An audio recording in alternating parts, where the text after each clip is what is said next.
ஒன்றிய உள்துறை அமைச்சர் அமித்ஷா அவர்கள் தான் காந்திநகர் தொகுதியில் போட்டியிட இருக்கார். தொகுதியில் போட்டியிடுற சுமித்ரா மௌர்யா அப்படிங்கிறவங்க வெளிப்படையாக ஒரு வீடியோ பதிவு மூலமாக குற்றச்சாட்டு இருக்காங்க. குஜராத் போலீஸும் பாஜகவினரும் என்னை வாபஸ் வாங்க வைக்கிறாங்க. கிட்டத்தட்ட 53 வேட்பாளர்களில் 14 வேட்பாளர்கள் வாபஸ் வாங்கிட்டாங்க இதுவரைக்கும். அத்வானி தொகுதியில தான் 2019 அமித்ஷா ஜெயிச்சாரு. அவரோட ட்ராக் ரெக்கார்டுங்கிறது காந்திநகர்ல ஒரு முறை எம்பி, அவ்வளவுதான். இந்த முறை ஜெயிச்சிருவாருன்னா நீங்க உறுதியெல்லாம் சொல்ல முடியாது. அங்க ஏகப்பட்ட பிரச்சனை இருக்கு. அமித்ஷா பிரச்சனைகளுக்கு பயப்படுறாருன்னு தான் நான் இதுல இருந்து புரிஞ்சுக்கிறேன். காரணம் என்னன்னா, உண்மையிலேயே அந்த 10 லட்சம் வாக்கு வித்தியாசத்துல அமித்ஷா ஜெயிப்பாரு. இதுதான் ஆரம்பத்துல பேசப்பட்ட விஷயம். அப்படின்னா 10 லட்சம் வாக்கு வித்தியாசத்துல ஜெயிக்கணும்னா எல்லா வேட்பாளர்களும் வாபஸ் வாங்கினா தானே முடியும். போனாலே நிச்சயமா வாபஸ் வாங்க மாட்டாங்க. அவங்க ஏஐசிசியோட ஜெனரல் செக்ரட்டரி. இப்ப இந்த இடம் அமித்ஷாவுக்கும் மோடி மாதிரியே ஒரு அச்சம் வந்துருச்சுன்னு தான் நான் புரிஞ்சுக்கிறேன். வெளிப்படையாக குற்றச்சாட்டு வேட்பாளர்களே குற்றச்சாட்டு வைக்கிறாங்க. இதுல என்ன நடவடிக்கை எடுக்க போறாங்கன்னு நினைக்கிறீங்க தேர்தல் ஆணையம்? இல்லைன்னா இதையும் வேடிக்கையை பார்த்துட்டு நகர்ந்துருவாங்க நினைக்கிறீங்களா? தேர்தல் ஆணையம் எல்லாம் கொர்ருங்க. அதெல்லாம் ஒன்றும் பப்ளிஷா பிரயோஜனம் இல்லை. இயல்பாகவே இந்த தேர்தல் ஆணையம் சுத்தமாவே டம்மி பீஸ் மாதிரி ஆயிடுச்சு. அது நல்லா தெரியுது. அப்ப இதுல என்ன நடவடிக்கை எடுக்க போறாங்க? காந்தி நகர் கேண்டிடேட் எங்களை எல்லாம் மிரட்டினாங்க அப்படின்னா, நியாயமா உண்மையிலே தேர்தல் அறிவிக்கப்பட்ட பிறகு எல்லா மாநில நிர்வாகமும் தேர்தல் ஆணையத்தோட பொறுப்புல வருது. சோனாலி சொல்றாங்க இந்த மாதிரி எங்களை மிரட்டுறாங்க. ஒரு நடவடிக்கை இருக்காது. என்ன சிம்பிள் ரீசன்னா, இது எல்லாமே மோடிக்கு பயந்த கூட்டமா இருக்கு. நம்மளோட தேர்தல் ஆணையம் ஒரு வாக்குப்பதிவு சதவீதத்தை கூட உருப்படியா வெளியிட தெரியல. இது போன்று அரசியல் சார்ந்து எக்ஸ்க்ளூசிவான வீடியோக்களை தொடர்ந்து காண ஆகாயம் வாய்ஸ் சேனலை சப்ஸ்கிரைப் பண்ணுங்க. ஆகாயம் வாய்ஸ் நேயர்களுக்கு வணக்கம். இன்றைக்கு நம்மோடு நேர்காணலுக்காக மூத்த பத்திரிகையாளர் மற்றும் அரசியல் திறனாய்வாளர் திருமிகு தராசு ஷியாம் அவர்கள் நம்மோடு இருந்திருக்கிறார். அவரோடு பேசலாம். சார் வணக்கம். சிவா வணக்கம். தேர்தல் காலம் பரபரப்பான கட்டத்தை எட்டி இருக்குது. ஏற்கனவே பாஜக சூரத் மற்றும் மத்திய பிரதேசத்தில் ஒரு தொகுதியில் எப்படி வெற்றி பெற்றாங்க தேர்தலுக்கு முன்னாடியே அப்படிங்கிறத பார்த்தோம். அதே போல ஒரு சூழல் தான் இப்போது சூரத்தில் காந்திநகர் தொகுதியிலையும் நிலவு இருக்குது அப்படிங்கிற ஒரு குற்றச்சாட்டு எழுந்திருக்குது. ஒன்றிய உள்துறை அமைச்சர் அமித்ஷா அவர்கள் தான் காந்திநகர் தொகுதியில் போட்டியிட இருக்கார். சென்ற முறையும் அங்கே போட்டியிட்டு தான் வெற்றி பெற்றார். இந்த சூழலில் அந்த தொகுதியில் போட்டியிடுற சுமித்ரா மௌர்யா அப்படிங்கிறவங்க வெளிப்படையாக ஒரு வீடியோ பதிவு மூலமாக குற்றச்சாட்டு இருக்காங்க. குஜராத் போலீஸும் பாஜகவினரும் என்னை வாபஸ் வாங்க வைக்கிறாங்க. கிட்டத்தட்ட 53 வேட்பாளர்களில் 14 வேட்பாளர்கள் வாபஸ் வாங்கிட்டாங்க இதுவரைக்கும் அப்படிங்கிற ஒரு குற்றச்சாட்டு எழுந்திருக்கு. எப்படி சார் பார்க்குறீங்க? அமித்ஷாக்கு எதிராக போட்டியிடுகிற காங்கிரஸ் கட்சியின் சோனாலி அவர்கள் முதலிலேயே இது பற்றி பேசினார்கள். சோனாலி யாருன்னா, ஏஐசிசியோட ஜெனரல் செக்ரட்டரியில் ஒருத்தங்க. கிட்டத்தட்ட 60 வயசுக்கு மேலே ஒரு ஆர்கிடெக்ட். மகாராஷ்டிராவில் ஒரு பார்ட்டுக்கு அவங்க காங்கிரஸ் இன்சார்ஜ். இப்போ அவங்களுக்கு டிக்கெட் கொடுத்த உடனே, நான் டிக்கெட்லாம் கேட்கல, கட்சி நான் ஏன்னா மகாராஷ்டிராவில் வேலை ஜாஸ்தி, கட்சி நீ நிற்க சொல்கிறதுனால நிற்கிறேன். எனக்கு அமித்ஷா பேரில் எல்லாம் எந்த பயமும் கிடையாது. ஆனால் அங்கே லோக்கல் போலீஸ் ரொம்ப மிரட்டுது. காங்கிரஸ் கட்சி நாங்கள் போய் தங்குறதுக்கு வீடு கூட எங்களுக்கு கிடைக்கல, தங்குற வசதிகள் கிடைக்கல. சின்ன சின்ன கூட்டம் ஆர்கனைஸ் பண்ணுறதா இருந்தால் கூட அதுக்கு போலீஸ் பெர்மிஷன் கொடுக்கறது இல்லை. ஏன்னா குஜராத் பிஜேபி ரூல் பண்ணுற ஸ்டேட்டு. ஒரு காந்திநகர் ஒரிஜினலாக பார்த்தீங்கன்னா வாஜ்பாயோட தொகுதி. அவர் 2 தொகுதியில் போட்டி போட்டு ஒரு தொகுதி ஜெயிச்சு 2 தொகுதியிலும் ஜெயிச்சு காந்திநகரை ரிசைன் பண்ணார். அதுக்கப்புறம் அத்வானி அவர்களோட தொகுதி, அது ஒரு 4 வாட்டி அத்வானி தொகுதி. 2009 காலகட்டத்தில் பிஜேபிக்கு நான் வெப் கேம்பெயின் பண்ணி கொடுத்துருக்கேன். அப்போ அத்வானி பிரைம் மினிஸ்டர் கேண்டிடேட். இங்கே கமலாலயத்தில் தான் அதுக்கு ரூம்லாம் இருந்துச்சு. அப்போ இங்கே அத்வானி கேம்பெயின் வர்றப்ப அவர் காந்தி நகரில் பிரச்சாரத்தை முடிச்சுட்டு தான் வந்தார். இப்போ அத்வானி அவர்கள் அரசியலிருந்து ஓய்வு பெற்று விட்டார்கள். அந்த அத்வானி தொகுதியில் தான் 2019 அமித்ஷா ஜெயிச்சார். அமித்ஷா அடிப்படையில் மும்பையில் பிறந்து அதுக்கு பிறகு அகமதாபாத்ல எல்லாம் படிச்சுட்டு, அவங்க ஃபாதர் காங்கிரஸ்காரர் ஆக்சுவலாக ப்ராக்டிக்கலாக 2 வாட்டி எம்எல்ஏ. அப்புறம் மோடி காலத்தில் பிஜேபி பிரசிடெண்டாக இருந்தார். 2020 தான் அவர் ஹோம் மினிஸ்டர் ஆனார். 2019 ஒரு முறை எம்பி. அவரோட ட்ராக் ரெக்கார்டுங்கிறது காந்திநகர்ல ஒரு முறை எம்பி, அவ்வளவுதான். இந்த முறை ஜெயிச்சிருவாருன்னா நீங்க உறுதியெல்லாம் சொல்ல முடியாது. அங்க ஏகப்பட்ட பிரச்சனை இருக்கு. பல்வேறு சமுதாயங்கள் அதிருப்தியில் இருக்கு. இன்ஃபேக்ட் அமித்ஷா பிரச்சனைகளுக்கு பயப்படுறாருன்னு தான் நான் இதுல இருந்து புரிஞ்சுக்கிறேன். காரணம் என்னன்னா, உண்மையிலேயே அந்த சோனாலி மட்டும் பலமான வேட்பாளர். மற்றவங்கெல்லாம் அவங்க நீங்க சொல்ற இந்த 50 பேருக்கு மேல சாதாரண வேட்பாளர்கள் தான். நிறைய இண்டிபெண்டன்ட், அப்புறம் புதுசான கட்சிகள். அவங்க எல்லாரும் சேர்ந்து பெரிய ஓட்டு வாங்க முடியாது. ஒரு வகையில் அது அமித்ஷாக்கு எதிரான ஓட்டு பிளவுபடுத்துறதா அவர் நினைக்கணும். ஆனா அவர் எப்படி நினைக்கிறாருன்னா, காங்கிரஸ்க்கு எதிரான ஓட்டு பிளவுபடுது. ஏன்னா காந்திநகர் ஒரிஜினலா, அதாவது வாஜ்பாய் காலத்துக்கு முன்னாடி அது காங்கிரஸ் தொகுதியா இருந்துச்சு. அப்போ காங்கிரஸுக்கு எதிரான ஓட்டு தான் பிளவுபடுது, நமக்கு வந்து வின்னிங் சான்ஸ் குறையுது, இப்படிங்கிற ஒரு கணக்கு வந்து அங்க ஓடுச்சு. ஒரு ஸ்டேஜ்ல என்ன சொன்னாங்கன்னா, அமித்ஷா வந்து வின்னிங் டிஃபரன்ஸே 10 லட்சம் வரும் அப்படின்னு சொன்னாங்க. 10 லட்சம் வாக்கு வித்தியாசத்துல அமித்ஷா ஜெயிப்பாரு. இதுதான் வந்து ஆரம்பத்துல பேசப்பட்ட விஷயம். அப்படின்னா அப்படின்னா 10 லட்சம் வாக்கு வித்தியாசத்துல ஜெயிக்கணும்னா எல்லா வேட்பாளர்களும் வாபஸ் வாங்கினா தானே முடியும். பட் சோனாலி நிச்சயமா வாபஸ் வாங்க மாட்டாங்க. அவங்க ஏஐசிசியோட ஜெனரல் செக்ரட்டரி. ஒருவேளை அமித்ஷாக்கு இது ராங் மூவ். எப்படின்னா, இப்போ வந்து ஒரு 2 கேண்டிடேட் தான் நிக்க போறாங்க களத்துல, இல்ல 2 கேண்டிடேட்டும் அப்புறம் இண்டிபெண்டன்டும் 2-3 பேர் தான் நிப்பாங்க அப்படின்னா, மக்கள் வந்து அமித்ஷாவை தேர்ந்தெடுக்கிறதா சோனாலி தேர்ந்தெடுக்கிறதாங்கிற அந்த கேள்வியில வருவாங்க. அமித்ஷாக்கு அப்படி ஒன்றும் குஜராத் முழுவதும் ஆதரவு வெள்ளம் எல்லாம் ஒன்றும் பாயல. அவர் பேர்ல ஏகப்பட்ட புகார்கள் இருக்கு. அமித்ஷாவுக்கு எதிரான வாக்குகளும் பிரிய வாய்ப்பு இல்லை, அப்படிதான் புரிஞ்சுக்கணும். அமித்ஷா ஆதரவு வாக்கு பிரியாதுங்க, அதுல எனக்கு மாற்றுக்கிறது இல்லை. காரணம் வந்து பிஜேபி ரூல் பண்ற ஒரு ஸ்டேட், ஒரு இந்துத்துவ லேபரேட்டரி தொடர்ந்து குஜராத் அவங்க கையில வச்சிருக்கிறாங்க. ஆனா அமித்ஷாக்கு எதிரான வாக்கு ஒட்டுமொத்தமா வந்து காங்கிரஸ் கட்சிக்கு போச்சுன்னா அமித்ஷாக்கு ஆபத்து. வெற்றி பெற்றாலும் ரொம்ப சின்ன வித்தியாசத்துல வெற்றி பெற முடியும். அதுவும் அவருக்கு வந்து ஒரு அவமானமா நினைக்கிறேன். ஏன்னா 10 லட்சம் ஓட்டு வித்தியாசத்துல வெற்றி பெறுவோம்னு பெருசா பிலிம் காட்டியாச்சு முதல்ல. இப்ப இந்த இடம் வந்து அமித்ஷாவுக்கும் மோடி மாதிரியே வந்து ஒரு அச்சம் வந்துருச்சுன்னு தான் நான் புரிஞ்சுக்கிறேன். அமித்ஷா ஒன்றும் தோற்கடிக்கப்பட முடியாதவர் கிடையாது. மக்கள் வந்து மிகப்பெரிய அளவுக்கு எதிர்ப்பு கருத்தோடு இருந்தாங்க அப்படின்னா அவரும் தோற்கடிக்கப்படுவார். அந்த வெற்றி சோனாலிக்கு போய் சேர்ந்துடும். ரைட் சார், ஏற்கனவே பார்த்தோம் சூரத் தொகுதி வந்து கிட்டத்தட்ட 40 ஆண்டுகளா குஜராத் கட்டுப்பாட்டில் இருக்கிற தொகுதி, குஜராத்தோட கோட்டைனே சொல்றாங்க. அங்கேயே வந்து எல்லாரையும் வாபஸ் அவங்க வச்சாங்க. இன்னொரு புறம் மத்திய பிரதேசம். இப்போ வந்து நம்பர் 2ல அதிகாரத்தில் நம்பர் 2ல இருக்கிற அமித்ஷா அவர்கள் குஜராத்லேருந்து போன முறை தேர்ந்தெடுக்கப்பட்டார். அவரே வந்து தோல்வி முகத்தில் இருக்காரு அப்படிங்கிறத நம்ம வட இந்தியா வாக்குகள் தான் பாஜக நிர்ணயிக்கும் வெற்றி தோல்வி அப்படிங்கிறது குஜராத் முக்கிய பங்கு வகிக்குது. குஜராத்திலே பாஜகவுக்கு இந்த நிலைமைனா நம்ம இந்த தேர்தல் முடிவுகளை எப்படி புரிஞ்சுக்கிறது? குஜராத்தில் வந்துங்க 100% வெற்றிங்கிறது தான் பாஜகவோட இலக்கு. அந்த கணக்கில் தான் அவங்க வந்து அவங்களோட கணக்கு எல்லாமே 370ங்கிற கணக்கே வந்து போன முறை வெற்றி வாய்ப்பு இழந்த மற்றும் ரொம்ப டஃப்பாக இருந்த ஒரு 160 தொகுதியை குறி வச்சு பணியாற்றுறாங்க. இது பழைய காலத்துல இதுக்கு உதாரணம் இருக்குங்க. காமராஜர் காலத்துல முதல்ல 57ல தான் திமுக தேர்தலில் போட்டி போடுது. 52 தேர்தலில் போட்டி போடல. 57ல 15 சீட்டு ஜெயிச்சாங்க. காமராஜர் என்ன பண்ணாரு அப்படின்னா, திமுக வெற்றி பெற்ற 15 தொகுதிகளை குறிவைத்து பணியாற்றினாங்க காங்கிரஸ் கட்சி. அது காமராஜரோட வியூகம். அப்போ வந்து அது பெருசு சிலாயிக்கப்பட்ட வியூகம். அதாவது என்னோட ஸ்கூல் டேஸோட எண்டு, ஸ்கூல் டேஸோட பிகினிங். அப்போ பெருசா வந்து இதை வந்து ரொம்ப சிலாகிச்சு சொல்லுவாங்க. ஏன்னா எங்க ஊர்ல ஒரு காங்கிரஸ் ஊர் தான், அது அப்படியாக்கும் இப்படியாக்கும்னு சொல்லுவாங்க. கடைசியில் என்னாச்சுன்னா, அறிஞர் அண்ணா தோற்று போனாரு. இந்த 15ல் 1, 15 தொகுதியில 14 தொகுதி தோத்து போச்சுங்க. கலைஞர் மட்டும் தான் ஜெயிச்சாரு. ஆமா, அதாவது 62 தேர்தலில் 57ல 15 கான்சன்ட்ரேட் பண்ணி அடிச்செறியணும்னு முயற்சி பண்ணும்போது 14 தொகுதி வந்து திமுக தோற்றுது. கலைஞர் மட்டும் தான் ஜெயிச்சாரு. ஆனா ஒட்டுமொத்தமா 50 தொகுதி ஆயிட்டாங்க.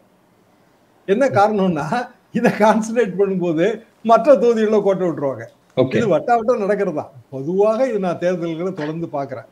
இப்போ நீங்க சொன்ன சூரத் உதாரணம், சூரத்தை கான்சன்ட்ரேட் பண்ணி அங்க எல்லாரையும் வாபஸ் வாங்க வச்சு கடைசியில் என்ன ஆக போகுது அப்படின்னா, 2013ல நோட்டா வந்துருச்சு. நோட்டா வரும்போது அன்ன போஸ்டே கிடையாது. எல்லா தொகுதிகளிலையும் போட்டி போடுகிற ஒரே வேட்பாளர் நோட்டா. நோட்டா ஜெயிச்சாலும் நோட்டா எம்பி ஆக முடியாது.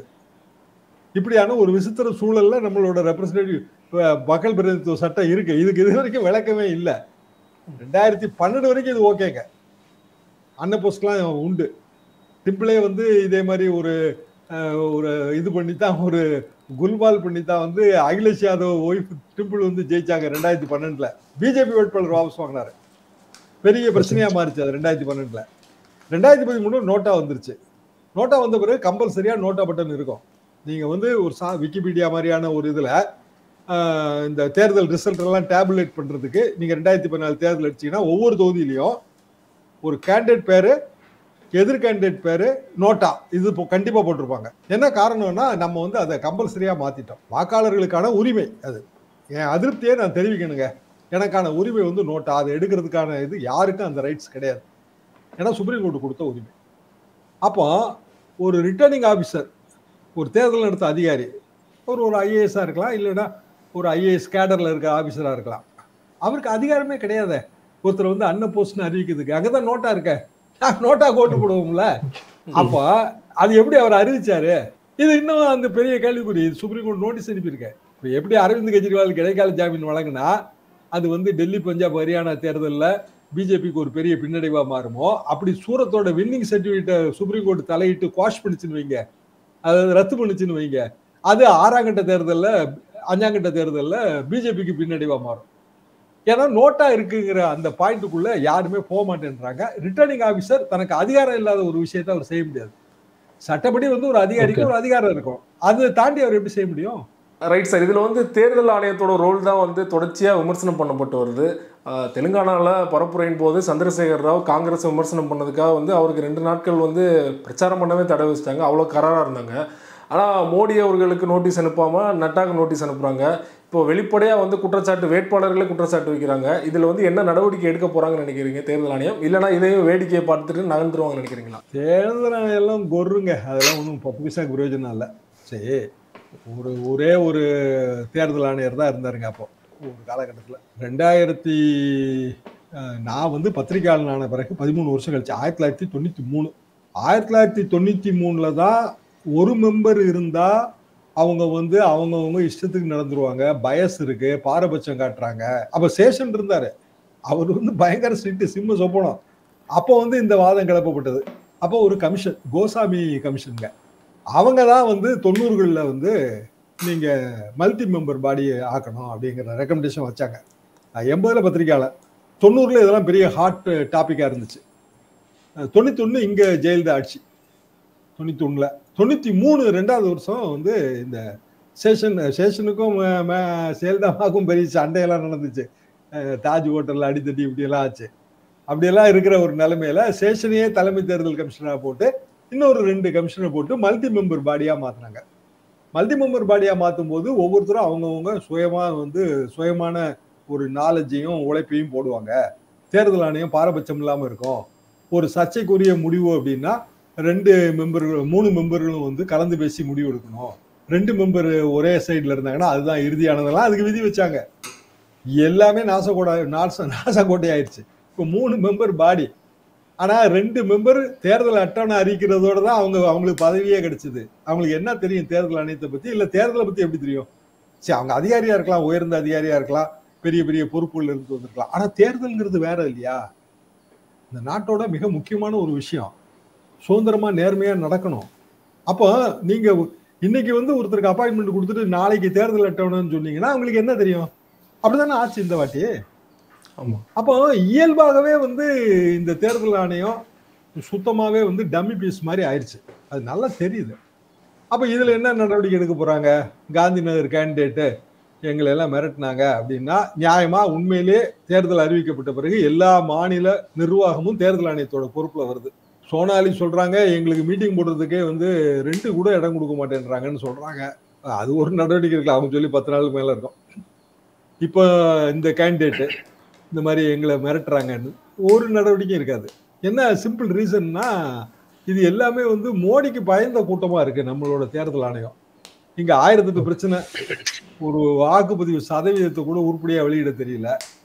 அப்புறம் தமிழ்நாடு மாதிரியே பல மாநிலங்கள்லயும் அந்த சிசிடிவி ரூம் வந்து அப்பப்போ வந்து மக்கர் பண்ணுது. எந்த ஒரு இதுலயும் வந்து கருத்தும் தெரிவிக்கிறது இல்லை தேர்தல் ஆணையம். சும்மா நோட்டீஸ் அனுப்புவாங்க, இந்த ஒண்ணுமே இல்லைங்க, இப்போ ஒரு தேர்தல் நடந்து முடிஞ்சிருக்கு, அவர் பேர்ல இவ்வளவு பாலியல் புகார்கள் வருது, தேர்தல் ஆணையத்துக்கு அதிகாரம் இருக்கு, நடந்து முடிந்த தேர்தலை கூட அவங்க ரத்து பண்ண முடியும். எத்தனையோ உதாரணம் இருக்கு. அதுக்கு பிரசிடென்ட் கிட்ட அப்ரூவல் வாங்கணும், அவ்வளவுதான். அப்ப இவ்வளவு பாலியல் புகார்கள் எல்லாம் சிக்கின ஒருத்தர் ரொம்ப அது வந்து ரொம்ப படுகேவலமா இருக்கு. எல்லாத்தையும் பார்க்கும்போது வரிசையா புகார் அணிவகுக்குது. தேர்தல் ஆணையம் என்ன நடவடிக்கை எடுத்துருச்சு அவர் ரேவண்ணா பேர்ல? சொல்லுங்க. கவர்னர் பேர்ல பாலியல் புகார் இதுல வெஸ்ட் பெங்கால் மேற்கு வங்கத்துல அந்த பொண்ணு சொல்லுது, என்னைய பின்னாடி இருந்து அவர் கட்டி பிடிச்சாருங்க, ஒரு பெரிய பிரச்சனையா மாறிடுச்சு. போலீஸ் ஸ்டேஷன்ல இருந்து கம்ப்ளைண்ட் கொடுக்கு. அது வந்து இட்டு கட்டின புகாரா இருக்கு. அதுல கான்ட்ராக்ட் எம்ப்ளாயி, அதுக்கு என்ன அரசியல் இருக்கு? ஒண்ணும் கிடையாதுங்களே. அப்போ வந்து புகார் கொடுக்குது. சரின்னு அது தடயங்கள் சேகரிக்கலாம், விசாரணை கூட கிடையாது. ஏன்னா பொதுவா வந்து கவர்னருக்குலாம் இம்யூனிட்டி இருக்குங்க, விசாரிக்கலாம் முடியாது. தடயங்கள் சேகரிக்கிறதுக்கு, அதாவது சுத்தி இருக்கிறவங்ககிட்ட ஒரு கேள்வி கேட்கறதுக்கு ராஜ்பவனுக்கு போறான்னா ஆளுநர் அங்க வரக்கூடாதுன்றாரு. பிரதமர் அங்க போறாரு, பிரதமர் போய் வந்து அங்கேயே தான் தங்குறாரு. அப்ப அவரு கேட்க வேண்டியதானே? எல்லாமே ஒருதலை பட்சமா நடக்கு. ஜனங்க இதை பார்த்துக்கிட்டு தான் இருக்காங்க. அவங்க உரிய தீர்ப்பு அளிப்பார்கள் தான் நான் நினைக்கிறேன். Right sir. அதே போல் காங்கிரஸோட கோட்டையான ரேபரேலி தொகுதியில் ராகுல் காந்தி இந்த முறை களமிறங்க இருக்கிறார். இந்திரா காந்தி முதல் சோனியா காந்தி வரைக்கும் வெற்றி பெற்ற தொகுதி. இந்த முறை வந்து சோனியா காந்தி வந்து போட்டியிடாமல் போயிட்டாங்க.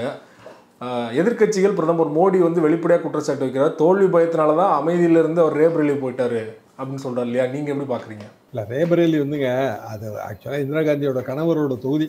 அந்த காலத்தில் அது மிகப்பெரிய புகழ்பெற்றது. இன்னும் சொல்லப்போனால் இந்தியா முழுவதும் நல்ல அறிமுகமான பேர் வந்து ரேபரேலி. அதுக்கு பிறகு அது பல்வேறு காலகட்டங்கள் இந்திரா காந்தி அம்மா போட்டிட்டாங்க. இந்திரா காந்தி அம்மாவே வந்து ராஜ்நாராயண் 70 தோத்தாங்க. அப்போ எங்களுக்கு உற்சாகமாக இருந்துச்சு, ராஜ்நாராயணன் வீழ்த்தி விட்டார், ஜெயண்ட் கில்லர் அப்படிம்பாங்க அவரை. இப்படி பல கட்ட மாறுதல்கள். சோனியா காந்தி ரெப்ரசன்ட் பண்ணாங்க. உடம்பு சரியில்லை, அவங்க வந்து இந்த தடவை போட்டி போடல, மாநிலங்களவை எம்பி ஆயிட்டாங்க. ஆனால் அந்த இடத்துல இவரை நிறுத்துறதோ என்ன தோல்வி பயம் என்ன வந்தது? ஒன்றும் கிடையாதுங்களே. அப்போ அமேதியில் வந்து பிரியங்கா காந்தியை நிறுத்தலை. அவங்களே விளக்கம் சொல்கிறாங்க, அவங்க சூப்பர் ஸ்டார் கேம்பெயினர், இந்தியா முழுவதும் போகணும். இவங்க நோக்கம் என்னன்னா, ஒருத்தர் வந்து ஒரு தொகுதியில் சிறைப்படுத்தி அந்த பிரச்சார வலிமையை குறைக்கிறது வந்து பிஜேபியோட நோக்கம். அதுக்கு காங்கிரஸ் கட்சி ரொம்ப கிளவராக மூவ் பண்ணிருச்சு இந்த வாட்டி. மாஸ்டர் ஸ்ட்ரோக்கு அந்த அரசியல் சதுரங்க ஆட்டத்தில் இந்த வாட்டி காங்கிரஸ் கட்சியோட நகர்வுகள் தான் ரொம்ப பிரமாதமாக இருக்கு. அவங்க கடைசி வரைக்கும் அமைதியாக இருந்துட்டு ரேபரேலி வயநாடு தேர்தல் முடிஞ்ச பிறகு ரேபரேலியில் வந்து போட்டின்னு அறிவிச்சிட்டாங்க. இதே பிஜேபி செஞ்சிருந்தா, பார்த்தீங்களா சாணக்கியத்தனம், மோடி அவர்களின் அற்புதமான மூளை, அமித்ஷாவின் ராஜதந்திரத்தை பார்த்தீர்களான்னு வியந்து ஓதிடுவாங்க நம்ம தேசபக்தர்கள்லாம். அதே வந்து காங்கிரஸ் கட்சி செஞ்சிச்சுன்னா பாருங்க தோல்வி பயம் எல்லாம் பின்னங்கால் பிழைப்பட ஓடுகிறார்கள், இப்படி அவங்க சொல்றாங்க. ஆளுக்கு தகுந்த மாதிரி பேசுறாங்க, அவ்வளவுதான். Right sir. நீங்கள் சொன்னது மாதிரி இது மாஸ்டர் ஸ்ட்ரோக்னே எடுத்துக்கிட்டாலுமே அமைதியில் வந்து போட்டியிடாததுக்கு ஒரு காரணம் இருக்கு இல்லையா? அது சென்ற முறை வந்து ஸ்மிருதி இரானிட்ட தோல்வி அடைஞ்சிருந்தாரு. அது ஒரு ஃபேக்டராக இருந்திருக்குமோ ஒரு தொகுதி மாறினதுக்கு? இருக்கலாங்க, அதில் என்ன தப்பு இருக்கு? ஒரு ஒரு தலைவர் சேஃப் கான்ஸ்டிடியூன்சியில் இருக்கிறதா உண்மையிலேயே நல்லது. அப்போ ஏன் வாரணாசியிலேயே போட்டி போடுறாரு மோடி? தமிழ்நாட்டில் நாங்கள் அத்தனை பிடிக்கும் எத்தனை பிடிக்கும்னு சொல்லும்போது இங்கே ராமநாதபுரத்தில் போட்டி போட வேண்டியதானே? முதல்ல அப்படி தானே சொன்னாங்க. ராமேஸ்வரத்தை உள்ளடக்கிய ராமநாதபுரம் எம்பி, வாரணாசி தொகுதி, காசியிலும் ராமேஸ்வரத்தும் ஒரே நேரத்தில் எம்பி. எத்தனை டிவி டிபேட்டில் வந்து பிஜேபி ஸ்போக்ஸ் பர்சன்ஸ் பேசினாங்க இதை. அப்போ ஏன் வந்து அதை பற்றி பேச்சு மூச்சே காணுமே? ஏன்னா வாரணாசி சேஃபு, அது கரெக்ட் தான். மோடி வந்து எல்லா இடத்துக்கும் டூர் போக வேண்டிய கட்டாயத்தில் இருக்காரு. அவர் ஒரு பெரிய சூப்பர் ஸ்டார் கேம்பெயினர். இப்போ சேஃபான ஒரு கான்ஸ்டிடியூன்சியில் போட்டி போடுறது தான் நல்லது. அதில் என்ன தப்பு இருக்கு? ஸ்டாலின் வந்து குளத்தூரில் போட்டி போடுறாரு, சேஃபு. அப்போ ஸ்டாலின் வந்து தருமபுரியில் போட்டி போடுவாரா அப்படின்னு நம்ம கேட்க முடியுமா? இல்லை சார், ஏற்கனவே வயநாடு அப்படிங்கிறதே ஒரு சேஃபான தொகுதி தான் இல்லையா? அங்கே வெற்றி பெற வாய்ப்பு தானே இருக்குது. ஸோ இந்த முறை வந்து அமைதியில் போட்டி போட்டு வெற்றி பெற்று காட்டிருக்கலாம் இல்லையா? அமேதி வந்து ஆஸ் இட் இஸ் போன தேர்தல் முடிவுகளை வச்சு தான் யாருமே ஜட்ஜ் பண்ணுவாங்க. அது சேஃப் இல்லைன்னு நினைச்சிருக்கலாம், அது தவறுன்னு நான் சொல்ல வரல. ரேபரேலி அது வந்து தாயார் வந்து வெக்கேட் பண்ற தொகுதி, நம்ம நிக்கணும்னு நினைச்சிருக்கலாம் சென்டிமெண்டலா கூட, அதுவும் தப்புன்னு நான் சொல்ல வரல. ஆனா அதை கிரிட்டிசைஸ் பண்ற உரிமை வந்து யாருக்கும் கிடையாது. காரணம் அந்தந்த கட்சி எடுக்கிற முடிவு. அப்போ மோடி அவர்கள் 2 தொகுதியில போட்டி போட்டு 2லயுமே ஜெயிச்சிருக்காங்க, ஒரு தொகுதியை ராஜினாமா பண்ணியிருக்காங்க. நம்ம ஊர்லயே பசுமன் தேவர் எப்பவுமே 2 தொகுதி தான் அந்த காலத்துல இருந்தேங்க. ஆனா ஒரு ஜெயலலிதா அவர்கள் 4 தொகுதியிலலாம் போட்டிட்டாங்க இல்லையா? வேட்புமனு தாக்கல் பண்ணாங்க. 91 வந்து காங்கேயம் அண்ட் பர்கூர் இல்லையா? அந்த அவங்க காங்கேயம் ராஜினாமா பண்ணலதான் ஆர்எம்வி வந்து காங்கேயம் எம்எல்ஏ ஆகி மந்திரி ஆனாரு. இது வந்து தலைவர்கள் அவங்க செல்வாக்கு காட்டிக்கிறதுக்கு செய்யறது தான். தேர்தல் ஆணையம் இல்ல நம்ம சட்ட விதிகளை திருத்தி ஒருத்தர் ஒரு தொகுதியில் தான் போட்டி போடணும் அப்படின்னு திருத்தினா அது ஓகே தான். ஏன்னா 2 தொகுதியில போட்டி போடும்போது வெட்டி செலவு, ஒரு தொகுதி ராஜினாமா பண்ண பிறகு இன்னொரு வாட்டி தேர்தல் நடத்த வேண்டியது இருக்கு. அது நல்லதான்னு கேட்டீங்கன்னா நல்லது இல்லைன்னு தான் நான் சொல்லுவேன். ஆனா அது அளவு பண்ணும்போது தலைவர்கள் அவங்க செல்வாக்க காட்டிக்கிறதுக்காக அப்படி நிக்கிறாங்க. 2 தொகுதியில போட்டிட்டு 2ஐயும் ஜெயிக்கிறதுன்னு இது காலங்காலமா தொடர்ந்து நடந்து வருகிற ஒரு விஷயம்தான். அதனால ஒரு தொகுதியை அவாய்ட் பண்றதுனால தோல்வி பயம்னு அப்படி எடுத்துக்க வேண்டிய அவசியம் இல்லை. அது ஒரு கிளவர் மூவ், மாஸ்டர் ஸ்ட்ரோக் தான் நான் பாக்குறேன். ரொம்ப நன்றி சார், உங்க நேரத்தை ஒதுக்கி பல்வேறு தகவல்களோட பகிர்ந்து கொண்டீங்க. மிக்க நன்றி.